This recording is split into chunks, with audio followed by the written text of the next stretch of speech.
Hello दोस्तों, स्वागत है आपका हमारे YouTube चैनल वह डिजिटल स्टूडियो में। चलिए शुरू करते हैं आज का वीडियो। अगर आप पहली बार हमारे चैनल पर आए हैं तो वह डिजिटल स्टूडियो को सब्सक्राइब जरूर करें। वीडियो पसंद आए तो लाइक करें और अपने दोस्तों के साथ शेयर करना न भूलें।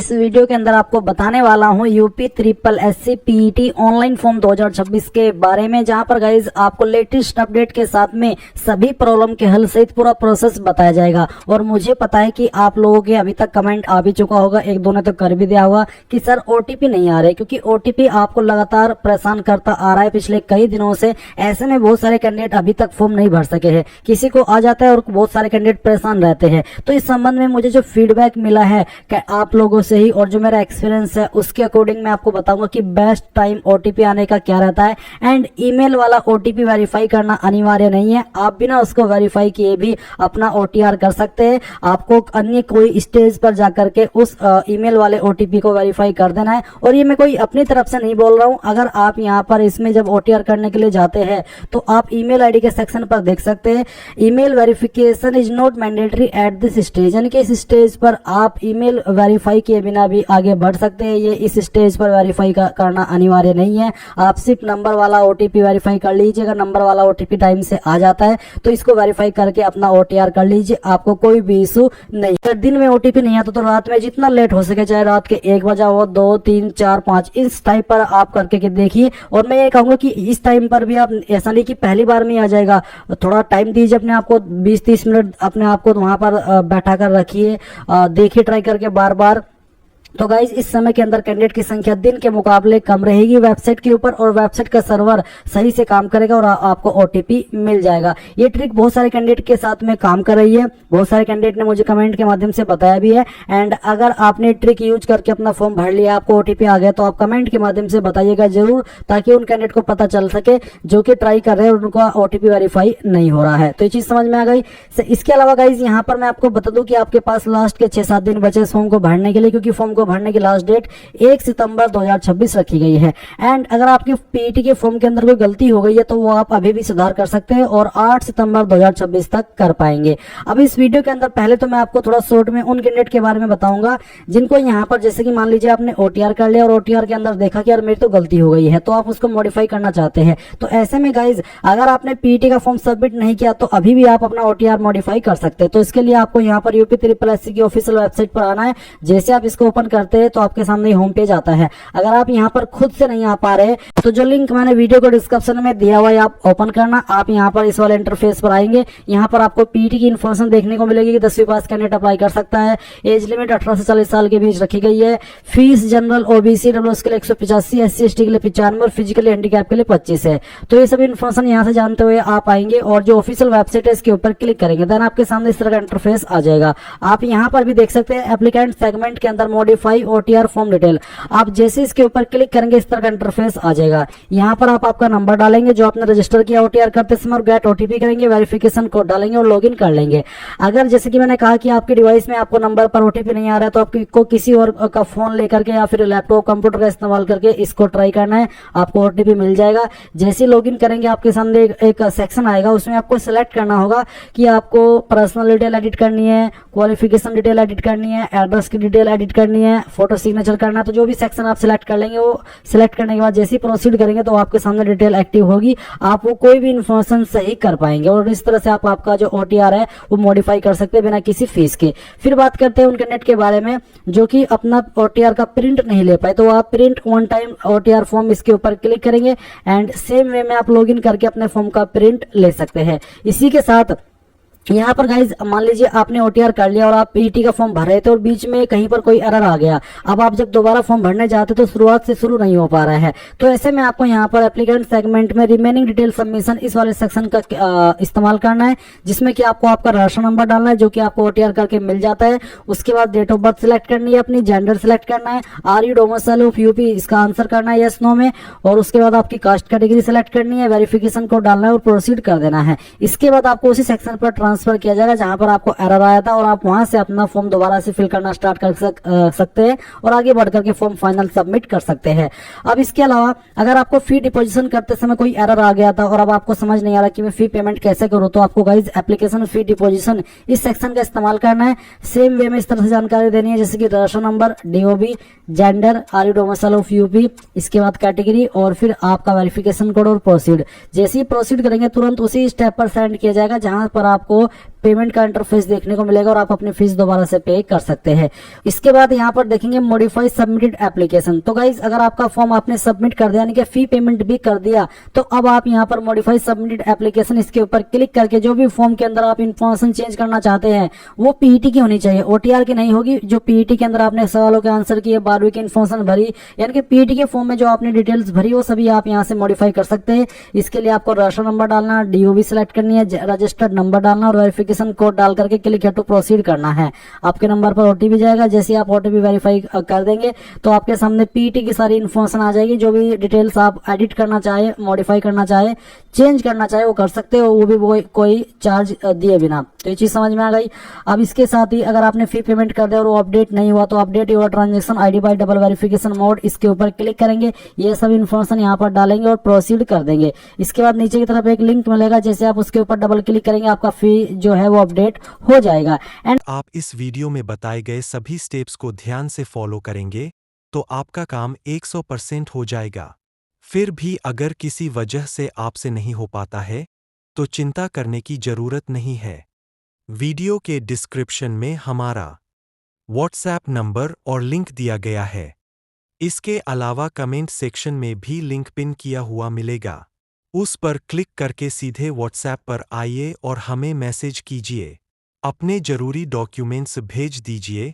हमारी टीम आपका काम बहुत ही आसानी से पूरा कर देगी। इसके लिए केवल नॉमिनल सर्विस चार्ज लिया जाएगा। तो अब बिना समय गवाए चलिए शुरू करते हैं आज का वीडियो।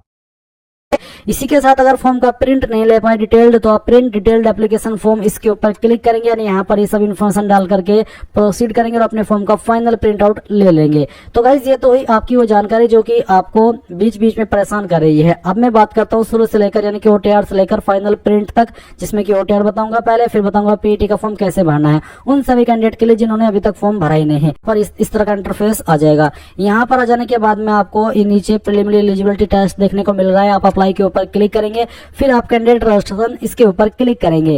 इसके ऊपर क्लिक करने के बाद आपके सामने कुछ ऐसा इंटरफेस आएगा जैसे कि आप वीडियो में देख पा रहे हैं। मैं आपको बता दूं, अगर आप पहले ही ओटीआर कर चुके हैं तो आप डायरेक्टली यहाँ पर आपका रजिस्टर्ड नंबर डालेंगे, गेट ओटीपी करेंगे। जैसे ही ओटीपी मिलेगा वेरिफिकेशन कोड डालेंगे और लॉगिन करके इस वीडियो को स्किप कर देंगे और वहां से देखेंगे जहां से मैंने ओटीआर करने के बाद का प्रोसेस यानी कि पीईटी फॉर्म को अप्लाई करने का तरीका बताया है और पेमेंट करने का भी तरीका उसी में ऐड है।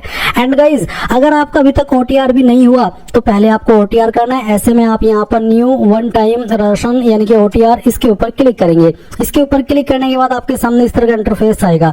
अब आपसे पूछेगा कि आपने पीईटी 2025 का जो फॉर्म है वो भरा था और आपके पास उसका नंबर है, तो आपके पास अगर है और आपने भरा था आप यहाँ पर यस कर देंगे। यस करने के बाद में आप यहाँ पर वो पीईटी रजिस्टर नंबर डालेंगे जो कि आपके पास है और गेट ओटीपी करेंगे। आपके नंबर के ऊपर ओटीपी जाएगा। जैसे आप ओटीपी वेरीफाई कर देंगे तो आपके सामने यहाँ पर इस तरह का इंटरफेस आएगा जैसे कि आप यहाँ पर नो करने पर देखते हैं। बस या नो करने पर या फिर यस करने पर इतना अंतर आएगा कि आपको यहाँ पर आपकी मोबाइल नंबर, ईमेल आईडी भरी हुई दिखेगी, आपका जो कैंडिडेट नेम है ये सब इन्फॉर्मेशन भरी हुई दिखेगी, 10th की इन्फॉर्मेशन भरी हुई दिखेगी, एड्रेस की इन्फॉर्मेशन भरी हुई दिखेगी।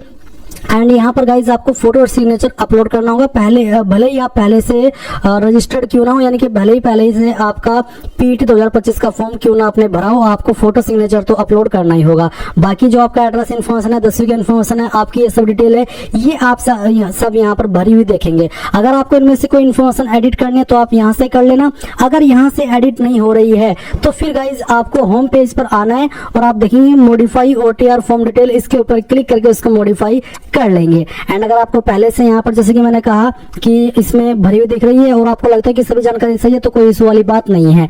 एंड गाइज अगर आप बिल्कुल फ्रेशर है, आप यहाँ पर नो करें कि मेरे पास पीईटी 2025 रजिस्टर नंबर नहीं है, मैं पहली बार यहाँ पर ये पीईटी ओटीआर फॉर्म भर रहा हूँ, तो आप क्या करेंगे, इसमें नो करके अपनी एक इन्फॉर्मेशन भरेंगे। जैसे कि पहले मोबाइल नंबर यहाँ पर देखेंगे, फिर ईमेल आईडी, उसके बाद आप यहाँ पर नीचे आपकी जो पर्सनल डिटेल है वो फिल करेंगे। इसमें गाइज आपका जो भी नाम है वो आप यहाँ पर एंटर कर देंगे 10th के सर्टिफिकेट के अकॉर्डिंग पूरा नाम। उसके बाद इस नाम को दोबारा डाल करके आप यहाँ पर वेरीफाई करेंगे। फिर जो भी आपकी डेट ऑफ बर्थ है वो आपको सिलेक्ट कर लेनी है इस तरह से, पहले डे फिर मंथ और जो भी ईयर है वो भी आपको यहाँ पर इस तरह से सिलेक्ट कर लेना है। फिर आप आपका जेंडर सिलेक्ट करेंगे, अपना फादर नेम यहाँ पर डाल देंगे जो भी आपका फादर नेम है।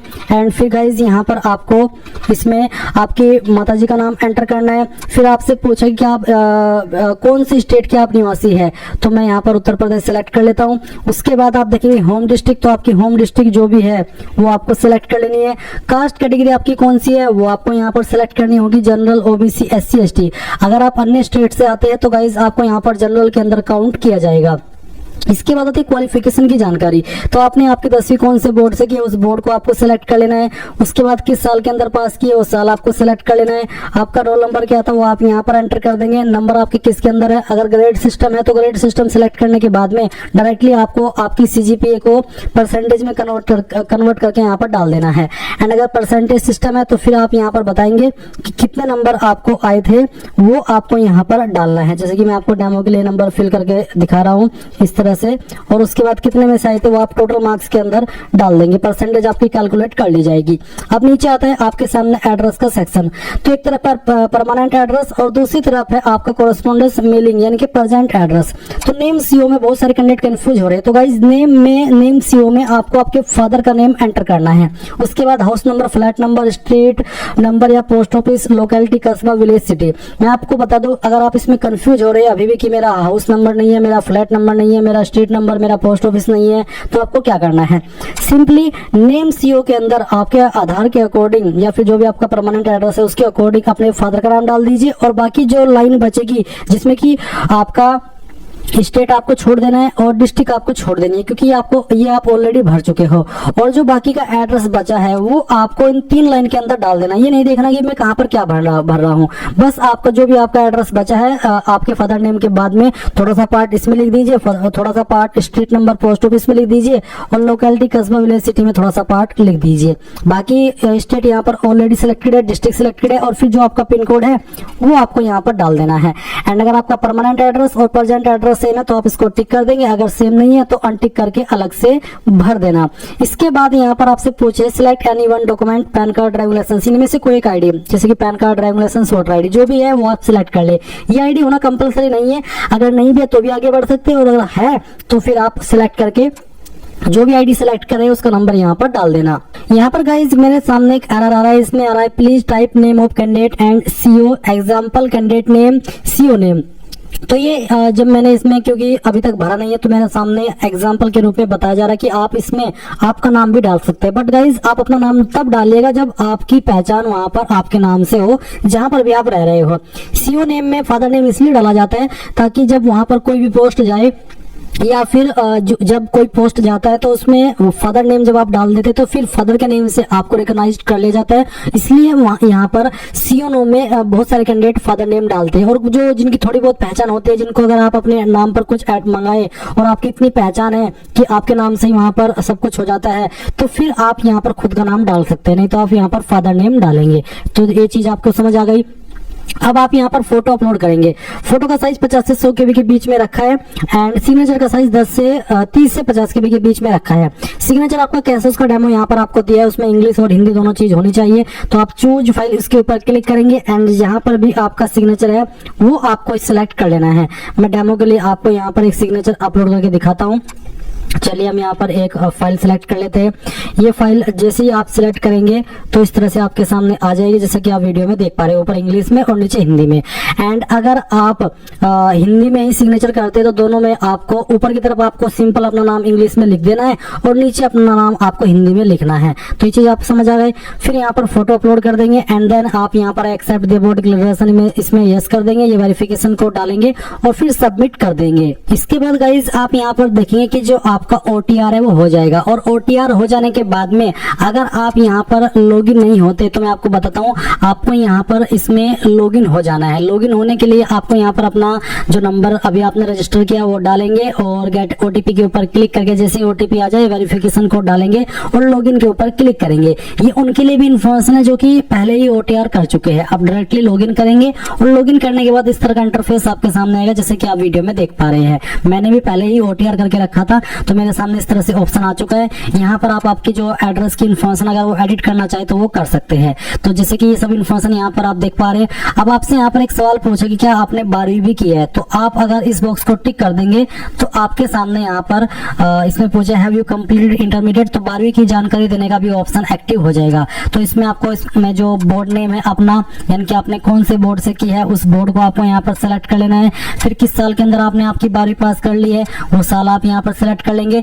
और मैं आपको अगेन बता दूं कि इसमें कंपलसरी 10वीं मांगी है। वैसे जैसे कि मैंने कहा कि अगर 12वीं कर चुके हैं तो इसको टिक करके यहाँ पर बताना जो इन्फॉर्मेशन मैं आपको बता रहा हूँ कि बोर्ड से नेम सेलेक्ट कर लेंगे। फिर किस साल के अंदर पास किया वो, आपका 12वीं का रोल नंबर क्या है वो आप यहाँ पर डाल देंगे। नंबर किसके अंदर है, परसेंटेज है, ग्रेड, वो आपको सिलेक्ट कर लेना है। जैसे कि मैंने यहाँ पर परसेंटेज सिलेक्ट किया तो अब आपको यहाँ पर बताना है कि कितने नंबर आपको आए थे और कितने में से आए तो आप टोटल मार्क्स के अंदर डाल देंगे और परसेंटेज आपकी कैलकुलेट कर ली जाएगी। अब नीचे आपको कुछ सवालों के आंसर करने हैं जैसे कि आर यू मैरिड, अगर आप है तो आप यहाँ पर यस करेंगे और अगर आप मैरिड नहीं है तो आप इसमें नो कर देंगे। फिर पूछा है यहाँ पर आपसे एम्प्लॉयमेंट डिटेल में कि please select any of the below items applicable to you, तो आप इसके ऊपर क्लिक करेंगे और एक ऑप्शन है कि not an employ of Uttar Pradesh government, employ of Uttar Pradesh government.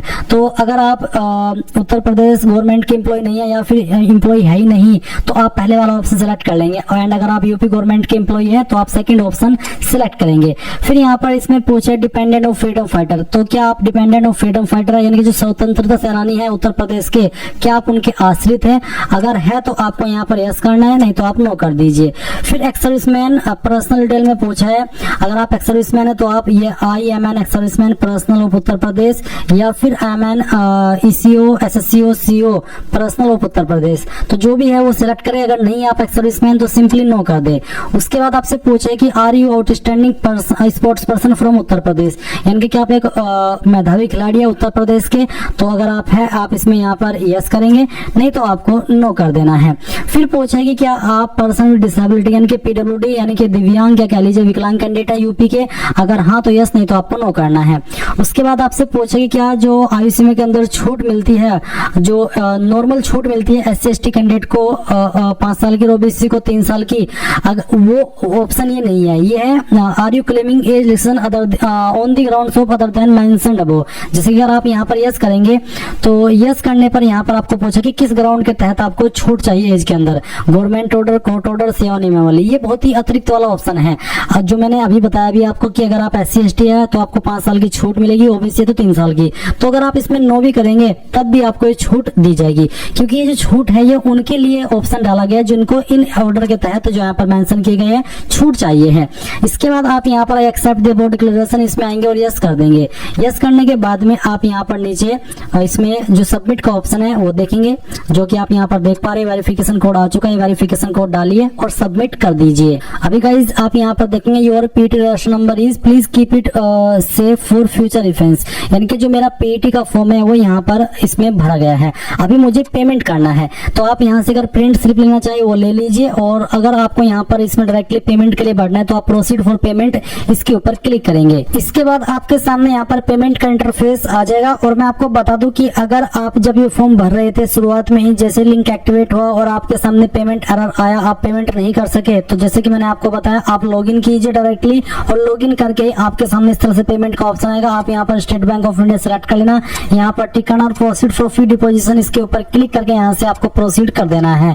फिर आपके सामने पेमेंट के विकल्प आ जाएंगे। आप इनमें से जिस माध्यम का इस्तेमाल करके फीस जमा करना चाहे कर सकते हैं, चाहे वो डेबिट कार्ड हो, क्रेडिट कार्ड हो, नेट बैंकिंग हो, यूपीआई हो, तो जिस भी माध्यम का इस्तेमाल करना है वो सिलेक्ट कर लीजिए और अपना पेमेंट कर दीजिए। जैसे ही आपका पेमेंट सक्सेसफुल होगा तो समझ लीजिए आपका फॉर्म फाइनल सबमिट हो चुका है एंड अब आपको टेंशन लेने की कोई आवश्यकता नहीं है। इस तरह से आप लोग यूपी ट्रिपल एससी पीईटी का जो OTR है वो भी करेंगे और अपना पीईटी का जो फॉर्म है वो भी भरेंगे। तो सारी चीजें मैंने एक्सप्लेन कर दी। इसके बावजूद कोई सवाल डाउट हो तो कमेंट के माध्यम से पूछ लेना।